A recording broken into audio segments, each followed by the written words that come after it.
नमस्कार प्रेक्षको, मराठी महाराष्ट्रामध्ये आपल्या सगळ्यांचं स्वागत आहे. मी संग्राम. विषय महत्त्वपूर्ण आहे आणि देशाच्या जवानांसंदर्भामधला आहे. आपण रशिया आणि युक्रेनचं युद्ध अनेक दिवस चालल्याचं आपण पाहिलं. ते कशा प्रकारे गोळ्या, मोठमोठे बॉम्ब, अणुबॉम्ब टाकत होते आणि काही क्षणांमध्ये हजारो लोक जे आहे ते उद्ध्वस्त होत होते. या सगळ्या गोष्टी म्हणजे आम्ही टी व्ही चॅनलवर कशा प्रकारे ती दोन शहरं आग ओकत होते हे आम्ही उघड्या डोळ्यानं पाहिलेलं आहे. शेकडो जवान आणि लोक मरत असताना हे सुद्धा आम्ही पाहिलं आहे. मात्र प्रामुख्यानं मला या ठिकाणी नमूद करायचं आणि सांगायचं आहे, चीन आणि युक्रेन आणि रशिया यांचं जे युद्ध होतं त्या युद्धांमध्ये सगळ्यात महत्त्वाची भूमिका कोण बजावत होतं माहीत आहे का? तर त्या देशाचे रक्षण करते जवान. जसे आपल्याकडेही जवान आहेत ते सीमा भागावर असतात. मात्र आपल्याकडं सीमा भागावर असणाऱ्या जवानांची अत्यंत वाताहत होत असल्याचं आपल्याला पाहायला मिळतं. ज्या जवानांमुळं आम्ही सायंकाळी मस्तपैकी मखमली चादर ओढून खाली एकदम मऊसृक गादी जी असते त्या गादीवर आपण निवांत संध्याकाळी झोपतो, ते कोणामुळे माहीत आहे? त्या जवानांमुळे. ते सीमा भागावर आपलं संरक्षण करत असतात. ते आपलंच नाही तर या देशावर राज्यकर्ते आहेत, त्या राज्यकर्त्यांचं सुद्धा प्राणाची आहुती देऊन ते संरक्षण करत असतात. प्रधानमंत्री, राष्ट्रपती, आपण पाहिलं तर प्रधानमंत्र्याच्या चौकडून जे आहे ते एक चक्र असतं.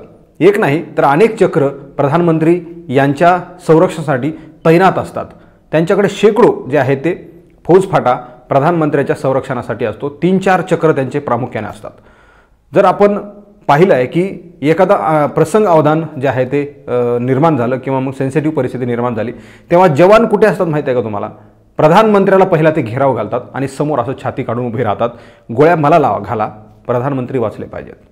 ही जवानांची ताकद आहे आणि ही जवानांची त्यांची खरी किंमत आहे.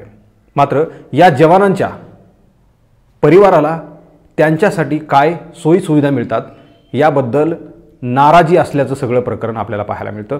या जवानांच्या कुटुंबियांसोबत कशा प्रकारची वागणूक दिली जाते या सगळ्या गोष्टी अनेक वेळा आपण पाहिलेल्या आहेत. जवानांच्या नातेवाईकांना कशा प्रकारची वागणूक दिली जाते, त्यांना काय सोयीसुविधा मिळतात याबद्दल मी जवळून पाहिलेलं आहे की त्यांची फार वाताहत नंतर होत असते. शहीद झालेल्या जवानांच्या कुटुंबियांना त्यांच्या जी काही वीर पत्नी असते, जो जवान शहीद होतो त्याच्या वीर पत्नीसाठी शासनाकडून सोयीसुविधा योग्य पद्धतीने मिळत नाहीत, हे मी माझ्या उघड्या डोळ्यानं पाहिलं आहे. देशासाठी आपल्या प्राणाची आहुती देणारे, बलिदान देणारे जवान आहेत आणि त्यांना सुखसुविधा मिळू नयेत इतकी दुर्दैवी गोष्ट भारतामध्ये घडते आणि भारताच्या महाराष्ट्रामध्ये घडते, महाराष्ट्रातल्या एखाद्या जिल्ह्यामध्ये घडते, हे मी अनेक वेळा पाहिलेलं आहे.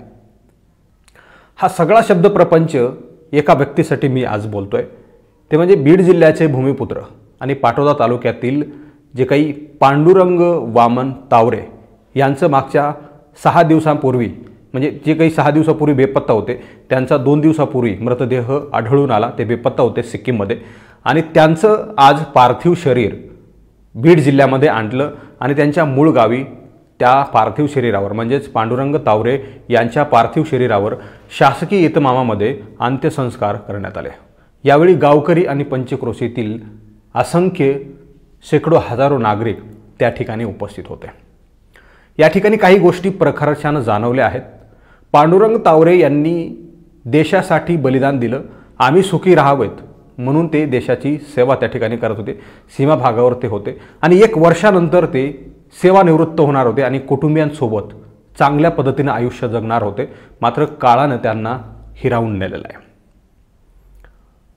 पांडुरंग तावरे यांचा जो काही पार्थिव शरीर होतं त्यांच्या अंत्ययात्रा संपूर्ण गावकऱ्यांनी काढली. स्थानिकचे नागरिक सोडले तर इतर कुठलाही लोकप्रतिनिधी या अंत्ययात्रेसाठी किंवा मग अंत्यविधीसाठी उपस्थित राहिला नाही. ही अत्यंत खेदाची बाब आहे. 2-3 पुढाऱ्यांनी आपले नातेवाईक, मुलगा, भाऊ त्या ठिकाणी अंत्यविधीसाठी पाठवले.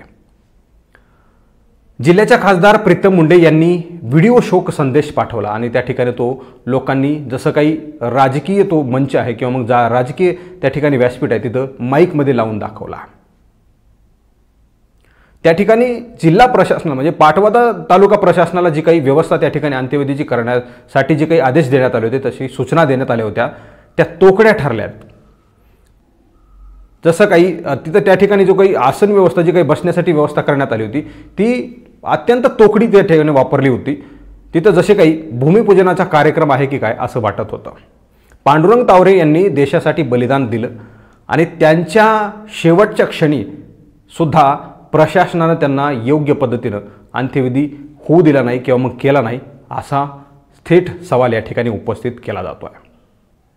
पांडुरंग तावरे यांच्या चिथेवर 4 सुद्धा चंदनाची लाकडं नव्हती.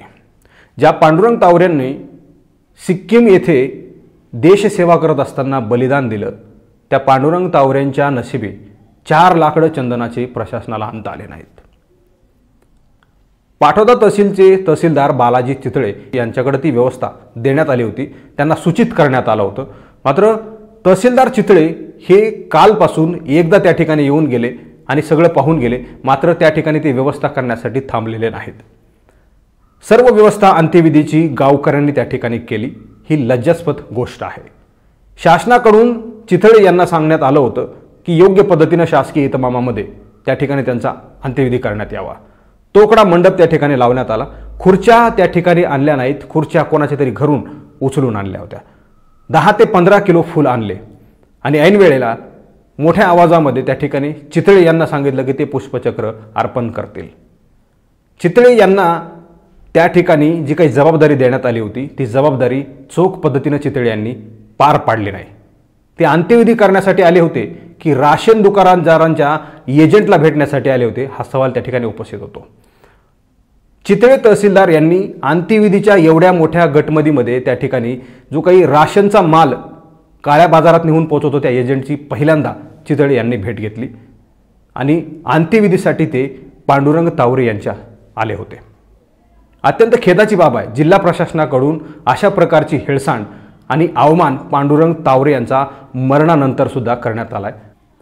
अशा प्रकारची चर्चा तिथे उपस्थितांमध्ये आम्हाला ऐकवायला मिळाली. जिल्हा प्रशासनाकडून जिल्हाधिकारी दीपा मुधोळ मुंडे यांनी त्या ठिकाणी उपस्थित राहणं आवश्यक होतं.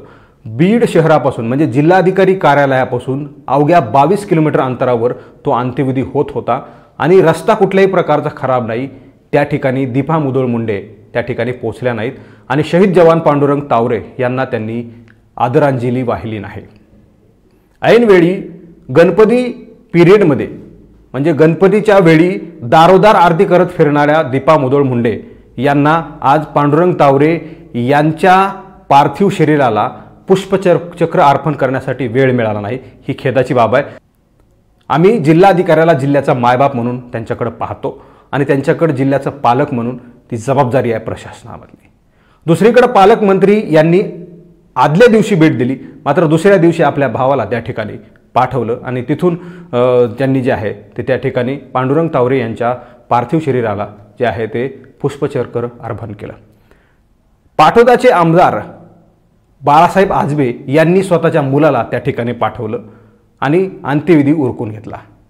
बाळासाहेब आजबे यांना अंत्यविधीमध्ये सुद्धा मतदार हवेत का किंवा मग पाहिजेत का, त्यासाठी मुलाला पुन्हा राजकारणामध्ये आणायचं आहे का, हा सवाल सुद्धा त्या ठिकाणी उपस्थितांनी विचारला. एखाद्या जवानाची अशा प्रकारे हेळसांड करणं अत्यंत खेदजनक आहे आणि संतापजनक आहे. त्या ठिकाणी थोडीफार जर साफसफाई पाहिली आपण तर बाकीच्या डोंगराच्या कडेला पांडुरंग तावरे यांचा अंत्यविधी करण्यात आला. 4 लिंबाची लाकडं आणि 10-12 बाबळींच्या लाकडामध्ये पांडुरंग तावरे यांना त्यांच्या चितेला जे आहे ते अग्निडाग देण्यात आला. 4 लाकडं चंदनाची प्रशासनाला सापडली नाहीत. मी तहसीलदार चितळे यांना फोन केला आणि काय तुमच्याकडे जबाबदारी देण्यात आली होती या संदर्भातली माहिती मला द्या, मात्र चितळे यांनी फोन कट केला आणि फोन पुन्हा नंतर घेतला नाही, बंद केला. अत्यंत संतापजनक ही गोष्ट आहे. जिल्ह्यामधला एकही पुढारी त्या ठिकाणी उपस्थित नव्हता, फक्त ग्रामस्थ त्या ठिकाणी होते. मतदानाच्या वेळी मात्र मरणाऱ्या व्यक्तीचं राजकारण करणारे पुढारी बीड जिल्ह्यामध्ये खंडीभर आहेत आणि ते पुढारी आज त्या ठिकाणी कुठंही दिसले नाहीत. अत्यंत खेदजनक ही गोष्ट आहे. येणाऱ्या काळामध्ये आम्हाला या पुढाऱ्यांना सांगावं लागेल की तुम्ही आमच्यामुळे आहेत, आम्ही तुमच्यामुळे नाही आहेत. आम्ही तुम्हाला निवडून दिले आणि तुमच्याकडून ज्या अपेक्षा आम्हाला आहेत त्या तुम्ही पूर्ण करल्या पाहिजेत. जिल्हा प्रशासनाच्या जिल्हा अधिकारी दीपा मुधोळ मुंडे या ऐनवेळी वाटेल त्याच्या घरी जाऊन, वाटेल त्याच्या कार्यालयामध्ये जाऊन गणपतीची आरती करून आल्या. मात्र त्या ठिकाणी त्यांना 5 मिनिटांसाठी पांडुरंग तावरे यांना श्रद्धांजली, आदरांजली वाहण्यासाठी वेळ मिळाला नाही. ही अत्यंत खेदाची गोष्ट आहे. जिल्ह्यामध्ये अनेक अवैध धंदे आहेत, अनेक अवैध व्यवसाय सुरू आहेत. असं असताना मात्र दीपा मुधोळ मुंडे या काय नेमकं करतात कोणालाही कळायला मार्ग नाही. दीपा मुधोळ मुंडे यांच्या बगलामध्ये एक कार्यालय आहे. त्या कार्यालयामधून सर्रास वसुली केली जाते शेतकऱ्यांकडून आणि त्या ठिकाणाहून जे काही गुंटेवारीचं कार्यालय आहे तिथून सर्रास वसुली केली जाते हे त्यांना माहीत सुद्धा नाही. अशा प्रकारचे अधिकारी बीड जिल्ह्याला लाभलेले आहेत. लोकप्रतिनिधी सुद्धा तशाच प्रकारचे आहेत. पांडुरंग तावरे हेच एखाद्या कुठल्या तरी दुसऱ्या उच्चवर्णीयाच्या समाजाचे असते तर त्या ठिकाणी उभा राहायला जागा मिळाली नसती, अशी कुजबूज आम्हाला त्या ठिकाणी ऐकायला मिळाली. आणि त्याचमुळे लोकप्रतिनिधी सुद्धा त्या ठिकाणी उपस्थित राहिले नाहीत का, असाही सवाल या ठिकाणी उपस्थित होतो. येणाऱ्या काळामध्ये पांडुरंग तावरे हे देशासाठी लढले आणि शहीद झाले हे आम्हाला लोकप्रतिनिधी, अधिकारी यांना सुद्धा त्यांच्या कानामध्ये जाऊन सांगावं लागेल का, असा सवाल या ठिकाणी उपस्थित झालेला आहे. पांडुरंग तावरे यांचं कुटुंबीय जिल्हा प्रशासन आणि लोकप्रतिनिधींना कधीही माफ करणार नाही. एवढंच. रोखोक आणि परखड, स्पष्ट आणि पारदर्शक, निष्पक्ष आणि निर्भीड, लोकशाहीचा समर्थक, जनतेचा हितचिंतक, फक्त मराठी महाराष्ट्र न्यूज.